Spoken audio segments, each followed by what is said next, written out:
সৰ্বপ্ৰথমে মই সকলো মিডিয়া বন্ধুক মই স্বাগতম জনাইছোঁ আমাৰ সদৌতীয়া ছাত্ৰ সন্থা কাৰ্বি আংলং জিলা সমিতিৰ তৰফৰ পৰা।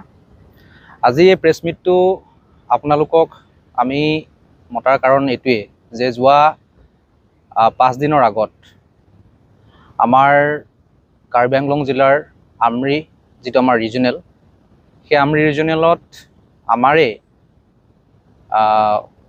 সংগঠনৰ নাম লৈ সদৌতীয়া ছাত্ৰ সন্থাৰ নাম লৈ পেলাই কেইজনমান চেণ্ট্ৰেলত, য'ত কেন্দ্ৰীয় সমিতিৰ তেখেতসকলে এটা ভাগত বিভক্ত হৈ থকা তেখেতসকল প্ৰেছিডেণ্ট, ছেক্ৰেটাৰী, তেখেতসকলৰ নেতৃত্বত কাৰ্বি আংলঙত অন্য এটা তেখেতসকলে সদৌতীয়া ছাত্ৰ সন্থা গোট খোলা, সেইটো আমাৰ পৰিলক্ষিত হৈছে। আৰু ই খুবেই দুৰ্ভাগ্যজনক আৰু দুখ লগা কথা জাতিটোৰ কাৰণে। আমি সদায় এক হৈ পেলাই কাম কৰাৰ কথা কৈ আহিছোঁ, আমি সদায় একত্ৰিত হোৱাটো বিচাৰি আহিছোঁ। আমি কেতিয়াও দ্বিখণ্ডিত মনোভাৱ লৈ পেলাই আমি আগবাঢ়িব যোৱা নাই। আমি এই যিকেইজন সদস্যক লৈ পেলাই, যিসকল ইউথ জেনেৰেশ্যনক লৈ পেলাই তেখেতসকলে এটা বিভক্তগামী মনোভাৱেৰে আমাৰ এই কাৰ্বি আংলঙত আহি পেলাই তেখেতসকলে এটা অন্য সদৌতীয়া ছাত্ৰ সন্থা গোট খোলাৰ যি পৰিকল্পনা কৰিছে, সেইটো আমি সদৌতীয়া ছাত্ৰ সন্থা কাৰ্বি আংলং জিলা সমিতিৰ তৰফৰ পৰা নস্যাৎ কৰিছোঁ। আৰু এইটো আমি গ্ৰহণযোগ্য বুলি গ্ৰহণযোগ্য নহয় বুলি আমি ক'বলৈ বিচাৰিছোঁ। লগতে ইয়াক নেতৃত্ব দি থকা কেন্দ্ৰীয় সমিতিৰ এটা গোট আমি দেখিবলৈ পাইছিলোঁ সৌসিদিনা। বিমান মাছৰেংদেৱ চেণ্ট্ৰেল সমিতিৰ তেখেত সাধাৰণ সম্পাদক, তেখেতক আমি দেখিবলৈ পাইছিলোঁ। ই খুবেই দুৰ্ভাগ্যজনক। আমাৰ জিলা সমিতি থাকোঁতে তেখেতসকলে উইদাউট ইনফৰ্মেশ্যন আহি পেলাই তেখেতসকলে এই যিটো চেণ্ট্ৰেলৰ যিটো পৰিকল্পিত ভাৱ লৈ পেলাই তেখেতসকলে আমাৰ জিলাত সোমাবলৈ আহিছে, ই আমি ভাল পোৱা নাই আৰু আমি গৰিহণা দিছোঁ।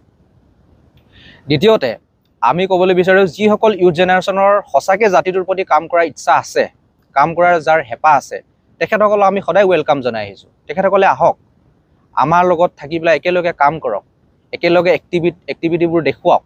আমাক অন্য হৈ পেলাই কাম কৰাৰ কোনো প্ৰয়োজন নাই। এটা জাতিৰে বিভক্ত সংগঠন আমি কেতিয়াও কামনা নকৰোঁ।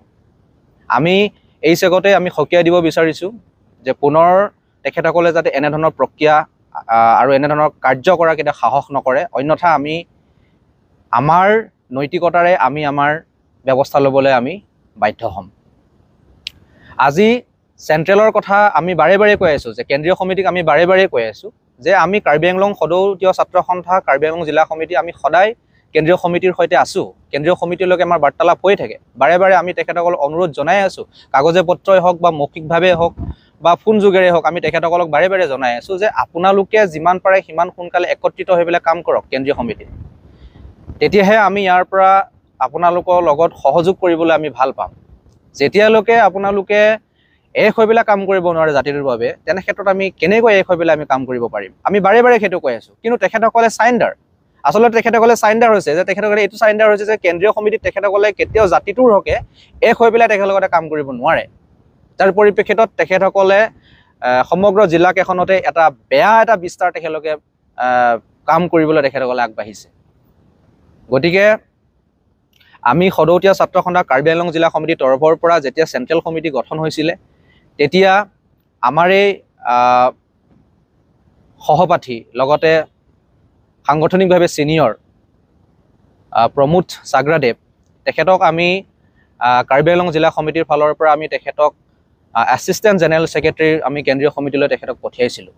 ই আমাৰ বাবে এটা গৌৰৱৰ বিষয় আছিল। সেইখিনি সময়ত আমি ভাবিছিলোঁ তেখেতে জাতিটোৰ হকে, নিজৰ জিলাখনৰ হকে তেখেতে ভালদৰে কাম কাজবিলাক আগবঢ়াই লৈ যাব, কাম কাজবিলাক সকলোৰে লগত মিলি পেলাই তেখেতে কাম কৰিব। কিন্তু বিগত সময়ত আমি দেখিবলৈ পালোঁ তেখেতৰ সকলো কাৰ্যবোৰ আমি ওলোটা পন্থাত আমি লৈ যোৱা দেখিবলৈ পালোঁ। সৌখিদিনা তেখেতে কাৰ্বি আংলং জিলা কোনো জাতীয় সংগঠন অৰ্থাৎ তিৱা কোনো জাতীয় সংগঠনৰ লগত আলোচনাত নবহাকৈ এটা সংগঠন খুলিছিলে, ইউনাইটেড তিৱা পিপুল ফ্ৰণ্ট বুলি পেলাই, যিটো আমি সমগ্ৰ তিৱা ৰাইজে এইটো আমি বহিষ্কাৰ কৰিছিলোঁ। বহিষ্কাৰ এটা কাৰণেই কৰিছিলোঁ, কাৰণ ইয়াত কোনো ৰাইজৰ কোনো সহমত নাছিলে, ৰাইজে কোনো ইয়াত হাত দিয়া নাছিলে। আৰু সেইটো সংগঠন খুব বেছি দিন নগ'ল, দুদিনমান নিউজে বাতৰিয়ে তেখেতসকলে ওলালে, কৰিলে, কি কৰিলে নকৰিলে আমি ভালদৰে গম নাপাওঁ। এতিয়া সেই সংগঠনটো হয়তো আছেনে নাই সেইটো আমি ক'ব নোৱাৰোঁ। কিন্তু সেইটো তেখেতে নোৱাৰি পেলাই আৰু এতিয়া বেলেগ এটা সংগঠন তেনেকৈ জন্ম দিব পৰাটো কি মানসিকতাৰ তেখেতে পৰিচয় দিব বিচাৰিছে, এইটো আমাক খোলাকৈ স্পষ্টকৈ ক'লে আমি ভাল পাম। আমি তেখেতক শ্ৰদ্ধা কৰোঁ, তেখেতৰ সাংগঠনিক কাম, তেখেতৰ প্ৰতিটো বস্তু আমি সন্মান কৰোঁ। তেখেতে যদি জাতিৰ কাম কৰাৰ ইচ্ছা আছে, ভালদৰে কৰক, বিভক্তভাৱে কিয় কৰিব লাগে? তেখেতৰ যদি কিবা এটা ইছ্যু আছে আমাৰ কাৰ্বি আংলং জিলা সমিতিৰ লগত, তেখেতে আলোচনা কৰক যে বিষয়বোৰ এইটো, বিষয়বোৰ সেইটো, কিবা এটা বিষয়ত আমাৰ ওপৰত আলোচনা কৰক, আমাৰ লগত আলোচনা কৰক। তাৰ পক্ষেদি আমি কি কৰিব পৰা যায় নাযায় আমি পিছত আমি চিন্তা চৰ্চা কৰি পেলাই আমি নিশ্চয় কৰিম। কিন্তু সেইটো নকৰি পেলাই তেখেতে এই যিবিলাক কাম কৰি আছে ই খুবেই গৰিহণাযোগ্য।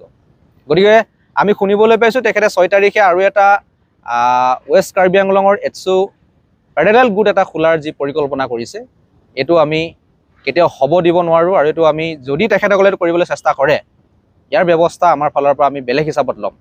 এইটো আমি এই সংবাদ আজি যি মাধ্যমৰ সন্মুখত আজি আমি এই কথাটো সকীয়াই দিছোঁ।